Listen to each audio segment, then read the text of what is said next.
Leafs fam, hockey world, what's going on? This is the Leafs Convo. I'm Norman James.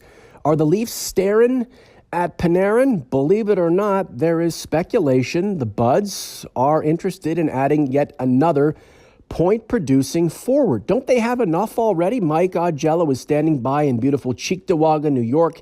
He and I will discuss. Plus, we'll talk a little bit about the Leafs goaltending situation. Not the starter. We know Freddie Anderson is the man, but what about the backups? 3 guys potentially vying for the job.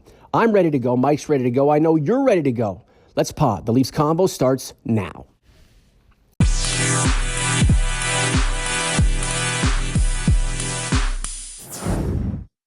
And here's our friend, Mike Augello. Hello, sir. Good afternoon, Norman. How are you? Oh, it's a lazy summer day. The Yankees lose a game last night that they shouldn't have lost, and a guy dogs it down the first baseline, but I'm trying to recover. And was this about Gary Sanchez being traded?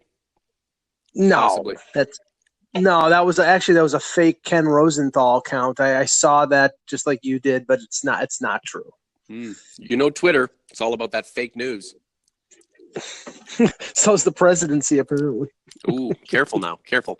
How did the Leafs get linked to Artemi Panarin?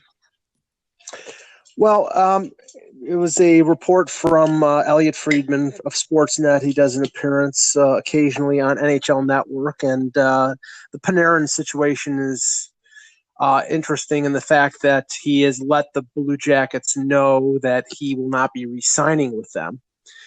Which is up front of him, but puts them in a little bit of a quandary because he's an important player. He scored 82 points last year, and he's, I think, their best forward. And he has 1 year left in his contract, and he says he will not resign there. He wants to play somewhere on the west or east coast.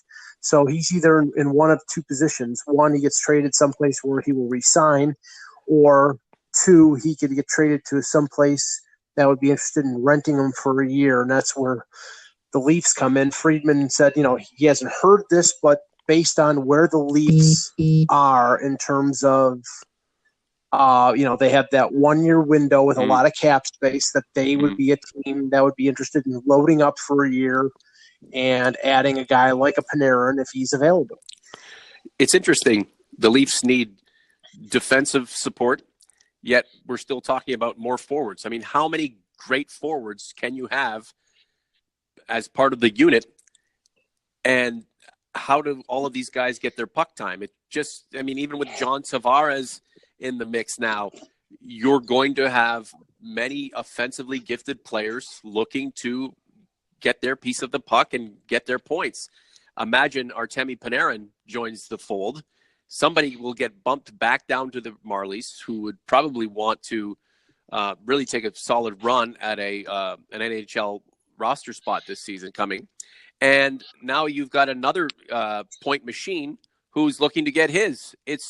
You're almost now creating a problem that you don't need to create, although having Artemi Panarin join a star-studded roster like the Maple Leafs have, especially up front, does emphasize the idea that the team, although positioned well for the foreseeable future and the long term, is really going to add to the arsenal for this particular season to take a run at the Cup. Yet we still have the question lingering, and it's the elephant in the room.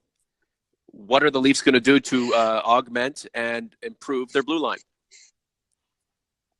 Well, I think that and again, this is just speculation, but if the Leafs do go out and sort of overload up front, it's an admission that basically the defensive market in terms of trade, trade either rental or long-term is so ridiculous in terms of the price tag or bereft of any target that would really help them, that their only option is to overload up front. If you look at a situation like, Erik Karlsson is, going to get traded eventually, but he will never get traded to the Toronto Maple Leafs because the Ottawa Senators will never do that. If you look at the other free agents next year, which means all guys who are on a 1-year rental scenario.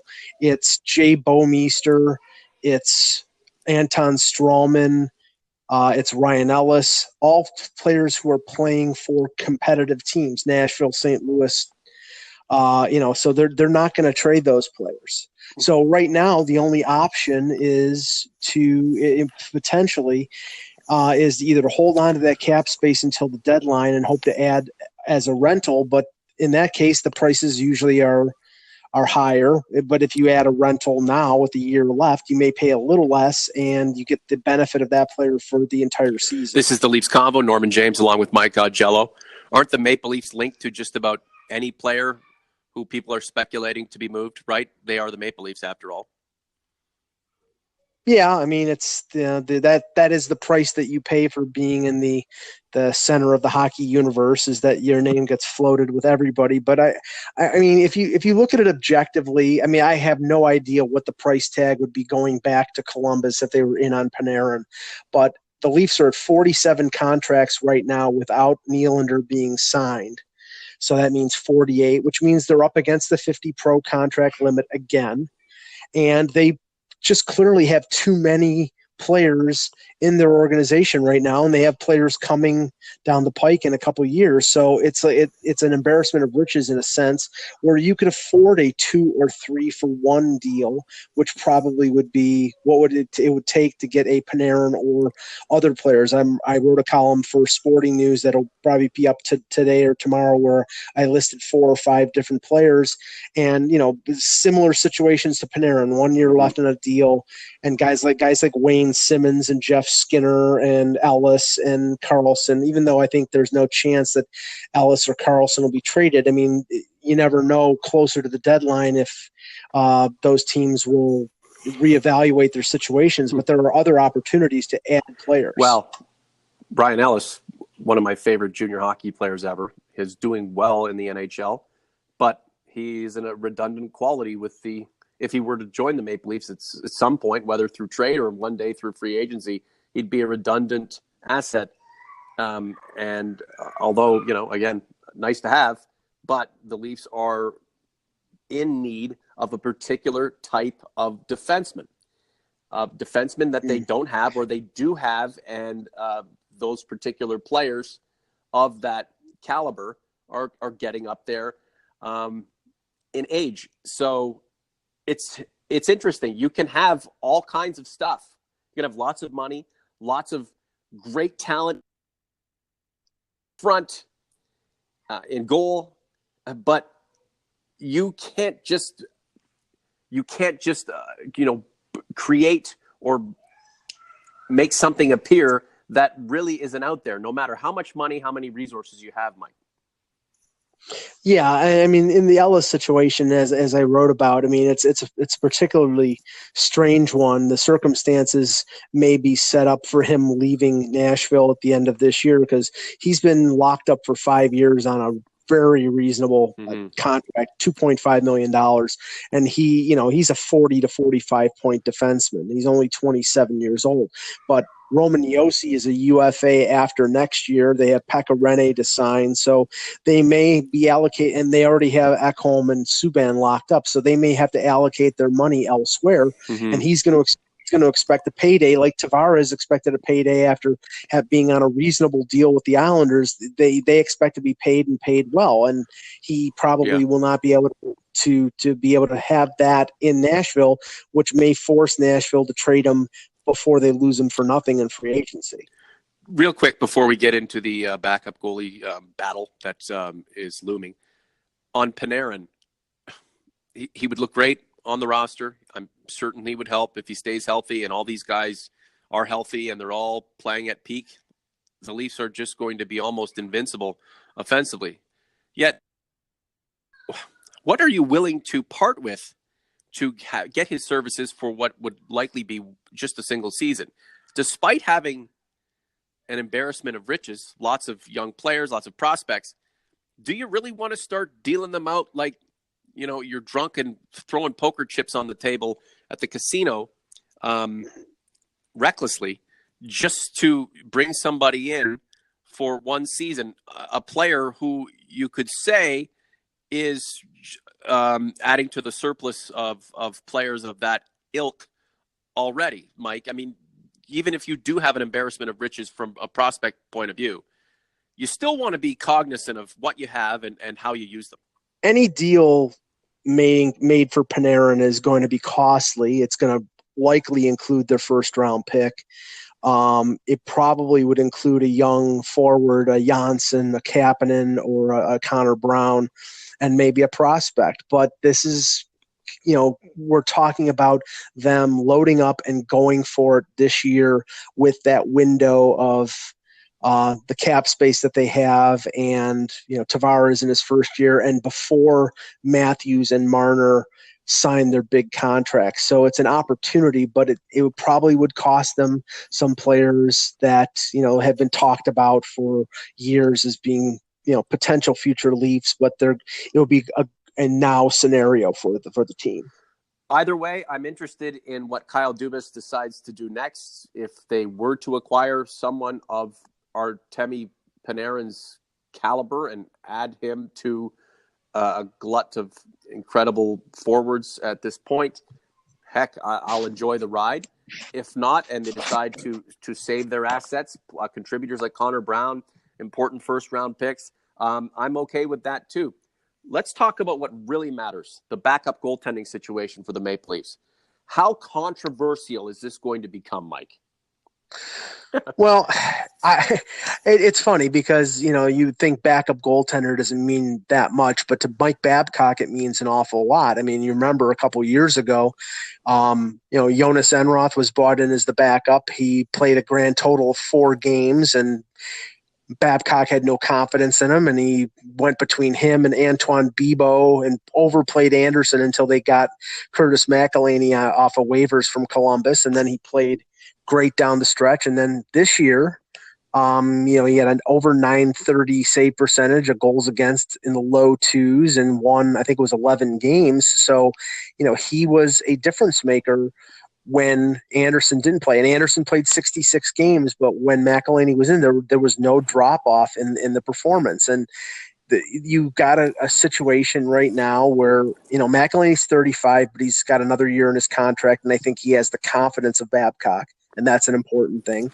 You've got Garret Sparks, who wins the Calder Cup last year, but has been mainly a consistent starter and has never handled sort of backup duties where he's not going to play for 2 weeks at a time. So that's a consideration. And you got Calvin Pickard, who also had almost as good a year as Sparks and has played as an NHL backup. And all 3 of them are on one-way deals. So it's going to be a battle in training camp, but I just don't see, even if Sparks stands on his head, if McElhinney is competent, he's going to get the job. And then I wonder whether Dubas is going to be forced into a situation where he has to carry 3 goaltenders to prevent losing Garret Sparks on waivers.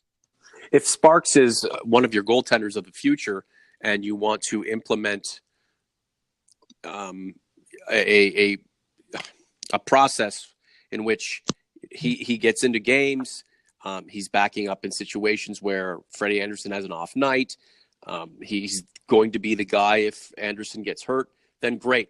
However, I just don't think that Garret Sparks is going to be an integral part of the organization going forward. And that's not a knock against him. It's just the fact that the incumbent is planning to be around for some time, and we all believe that he's got another gear to go to as well. I like having a backup goaltender who has the sage and wisdom of someone who's in his mid to late 30s and is still obviously healthy and still spry enough to play a certain amount of games. It's kind of like having a veteran mid-reliever coming into games to mop up situations down the stretch. I know people hate the baseball analogies, but that's life. Some of us like other sports.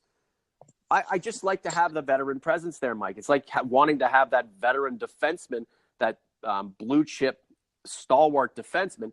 You have someone with the experience who can kind of right the ship, steady the situation when things go pear-shaped. In terms of a backup, he's someone like Curtis McElhinney. He's not going to play too much, but he's a little bit older, a little bit wiser. He's got a little bit more to to hang on to, a little bit more at stake. And I think all of those ingredients combined create somebody who is perfect for that role, albeit a temporary one because, or not temporary, but a limited one, considering someone like Mike Babcock would rather ride his guy in Freddie Anderson. So I'm thinking Curtis McElhinney, it's his backup job to lose. But you know what? If he shits the bed in training camp, or he comes in out of weight or overweight or not out of shape, then could be another story. But, I don't know if there's going to be much controversy here at all.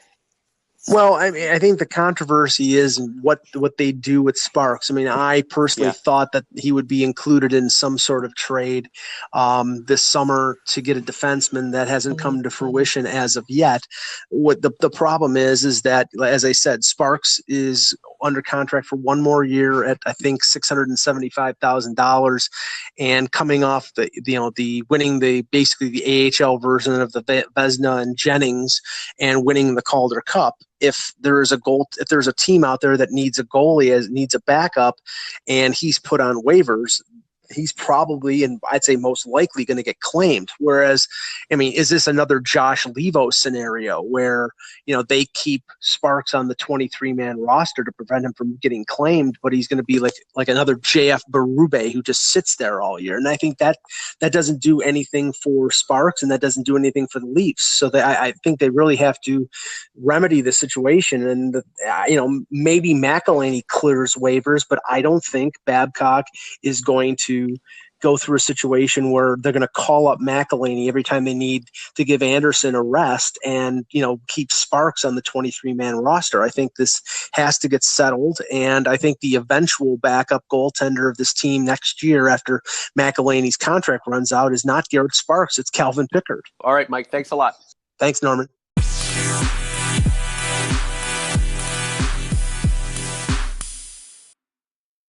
And that's a wrap on another podcast. Thank you so much to Mike in Buffalo for his infinite wisdom. Be sure to check out our YouTube channel. Go to the playlist. Check out The Take, a great series put together by the prospect prince himself, Kyle Outridge. You can get at me on social media at I Am Sportsheart. You can reach Mike at Mike in Buffalo and the podcast at the Leafs Convo. We have great stuff coming up in the future. Stay with us. Make sure to subscribe if you haven't already. For Mike, I'm Norman James. We'll talk to you soon. This is the Leafs Convo. Peace.